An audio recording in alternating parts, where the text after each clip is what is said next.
Hello everyone!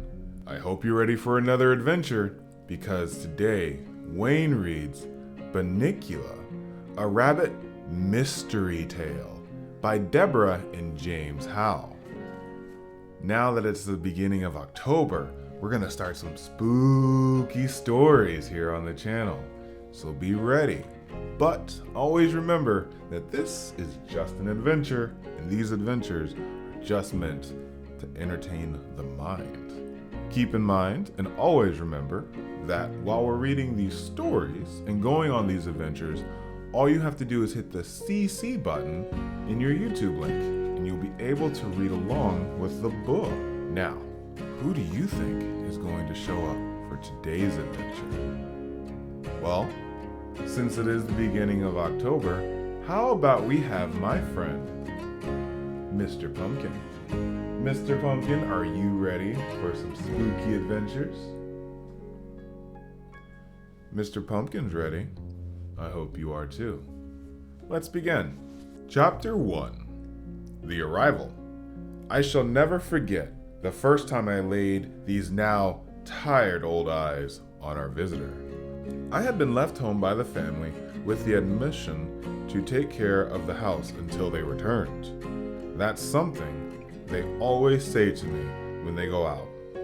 Take care of the house, Harold. You're the watchdog. I think it's their way of making up for not taking me with them. As if I wanted to go anyway. You can't lie down at the movies and still see the screen. And people think you're being impolite if you fall asleep and start to snore or scratch yourself in public. No thank you. I'd rather be stretched out on my favorite rug in front of a nice, whistling radiator. But I digress. I was talking about that first night. Well, it was cold, the rain was pelting the windows, and the wind was howling. And it felt pretty good to be indoors. I was lying on the rug with my head on my paws, just staring absently at the front door. My friend Chester was curled up on the brown velvet armchair, which years ago he staked out as his own. I saw that once again he'd cover the whole seat in his cat hair, and I chuckled to myself, picturing the scene tomorrow. Next to grasshoppers, there was nothing that frightens Chester more than the vacuum cleaner. In the midst of this reverie, I heard a car pull into the driveway. I didn't even bother to get up and see who it was. I knew it had to be my family, the Monroes, since it was just about time for the movie to be over. After a moment, the front door flew open. There they stood in the doorway, Toby and Pete, Mom and Dad Monroe. There was a flash of lightning, and in its glare I noticed that Mr. Monroe was carrying a little bundle. A bundle with tiny, glistening eyes. Pete and Toby bounded into the room, both talking at the top of their lungs. Toby shouted, "Put it there, Dad!" "Take off your boots. You're soaking wet," replied his mother. Somewhat calmly, I thought on the circumstances. But, Mom, what about the... First, stop dripping on the carpet. I like Mom. "Would somebody like to take this?" asked Mr. Monroe, indicating the bundle in his eye with his eyes. "I'd like to remove my coat." "I will," Pete yelled. "No, I will," said Toby. "I found him." "You'll drop him." "I will not." "You will too." "Mom, Pete punched me." "I'll take him," said Mrs. Monroe. "Take off your coats this minute." But she became so involved in helping the boys out of their coats that she didn't take him at all. My tranquil evening had been destroyed, and no one had even said hello to me. I whimpered, to remind them that I was there. "Harold!" cried Toby. "Guess what happened to me?" And then, all over again, everyone started talking at once. At this point, I feel I must explain something. In our family, everyone treats everyone else with great respect for his or her intelligence. That goes for animals as well as people. Everything that happens to them is explained to us. It's never been just a, "Good boy, Harold," or "Use this litter box, Chester," at our home. Oh no. With us, it's, "Hey, Harold, Dad got a raise, and now we're in a higher tax bracket." Or, "Come sit on the bed, Chester, and watch this Wild Kingdom show. Maybe you'll see a relative."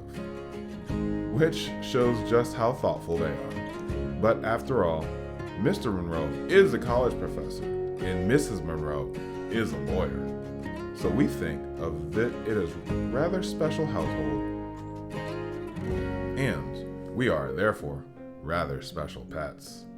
So it wasn't at all surprising to me that they took the time to explain the strange circumstances surrounding the arrival of the little bundle with the glistening eyes that's now among us. It seems that they had arrived at the theater late, and rather than trip over the feet of the audience they seated, they decided to sit in the last row, which was empty. They tiptoed in and sat down very quietly, so they wouldn't disturb anyone. Suddenly, Toby, who's the little one, sprang up from his chair and squealed that he had sat on something. Mr. Monroe told him to stop making a fuss and to move to another seat.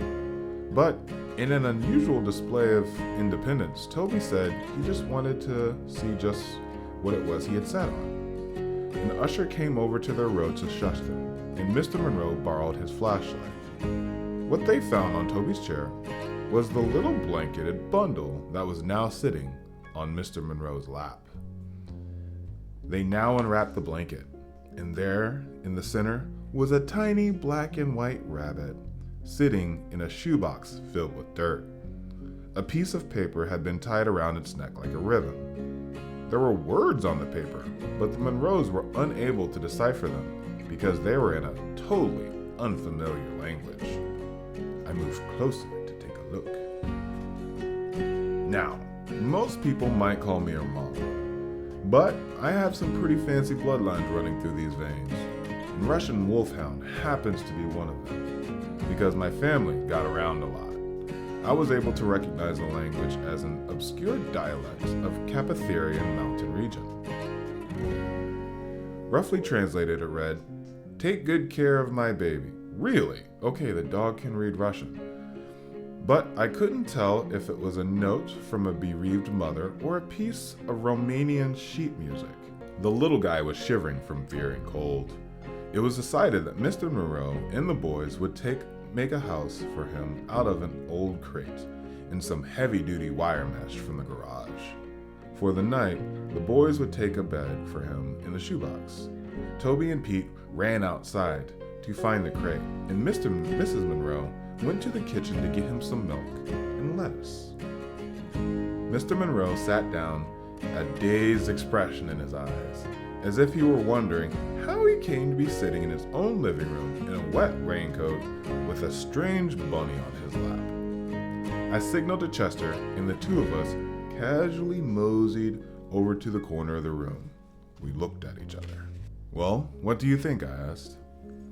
I don't think rabbits like Chester and I were unable to continue our conversation because a deafening crash commanded our attention. Pete yelled from the hallway, "Ma! Toby broke the rabbit's house." "I didn't. I just dropped it. Pete won't let me carry it.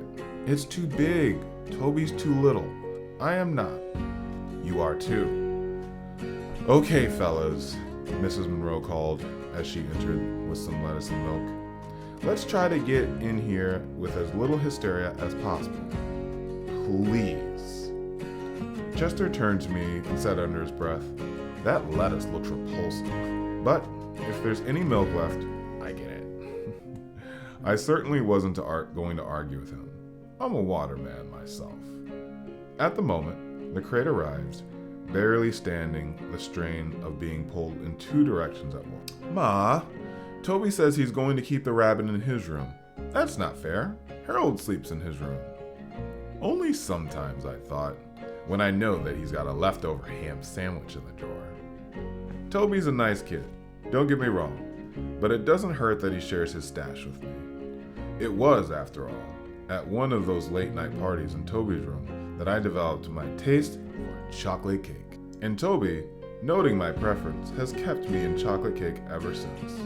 Pete, on the other hand, doesn't believe in sharing. And the only time I tried to sleep in his room, he rolled over on me and pinned me by my ears so that I couldn't move the rest of the night. I had a crick in my neck for days. But he's mine, Toby said. I found him. You sat on him, you mean? I found him and he's sleeping in my room. You can keep smelly old Harold in your room, and Chester too, if you want to. But I'm going to keep the rabbit in mine. Smelly old Harold? I wouldn't have bitten his ankles, but I knew he hadn't changed his socks for a week. Smelly indeed. Mr. Monroe spoke up. I think the best place for the rabbit is right here in the living room, on the table by the window. It's light there, and he'll get lots of fresh air. Pete's taller than I am, Toby cried. He'll be able to see the rabbit better. Too bad, Squirt. Okay, said Mrs. Monroe through clenched teeth. Let's put him to bed and make him comfortable, and then we can all get some sleep. Why? Pete asked. I don't want to go to sleep. Mrs. Monroe smiled a little too sweetly at Pete. Look, Ma, said Toby, he's not drinking the milk. Chester nudged me in the ribs. Didn't I tell you? He said. Excuse me while I make myself available. Hey, said Toby, we gotta name him. Can't that wait until tomorrow? Mr. Monroe asked. The boys shouted in unison. No. He has to have a name right now. I have to say I agree with him. It took them 3 days to name me, and those were the 3 most anxious days of my life. I couldn't sleep at all, worrying that they were going to call me Fluffy, as Mrs. Monroe suggested. Well, all right, said Mrs. Monroe. What about, say, Bun Bun? Oh, there she goes again, I thought. Where does she get them? Yetch, we all said. Well, then how about Fluffy, she offered hopefully. Pete looked at his mother and smiled. You never give up, do you, Ma? Meanwhile, Chester, who had also been named Fluffy for a short time, was rubbing against Mrs. Monroe's ankles, purring loudly. No, Chester, not now, she said, pushing him aside. He wants us to help name him, don't you, Chester? Toby asked, as he scooped him up into his arms. Chester shot me a look. I could tell this was not what he had in mind. Come on, Harold, Toby called. You've got to help with the name, too. I joined the family, and serious thinking began. We all peered into the box. It was the first time I had really seen him. So this is a rabbit, I thought. He sort of looks like Chester, only he's got longer ears and a shorter tail, and a motor in his nose. Well, Pete said after a moment, since we found him in a movie theater, why don't we call him Mr. Johnson? There was a moment of silence. Who's Mr. Johnson? Asked Toby. The guy who owns a movie theater, Pete answered. No one seemed to like that idea. How about Prince? Said Mr. Monroe. Dad, said Toby, are you kidding? Well, I had a dog named Prince once, he replied lamely. Prince, I thought, was a silly name for a dog. We found him at the Dracula movie. Let's call him Dracula, Toby said. That's a stupid name, Pete. No, it's not. In any way, I found him, so I should get to name him. Mom, you're not going to let him name him, are you? That's favoritism, and I'll be traumatized if you do. Mrs. Monroe looked in wonder at Pete. Please, Mom, please, Dad, let's name him Dracula, said Toby. Please, please, please. And with each please, he squeezed Chester a little harder. Mrs. Monroe picked up the bowl of milk and moved toward the kitchen. Chester followed her every moment with his eyes, which now seemed to pop out of his head.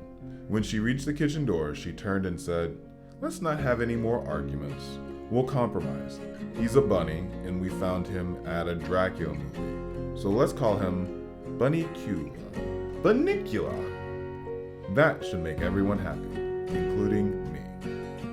What about me? Murmured Chester. I won't be happy until she puts down that milk. Well, guys, is that okay with you? She asked.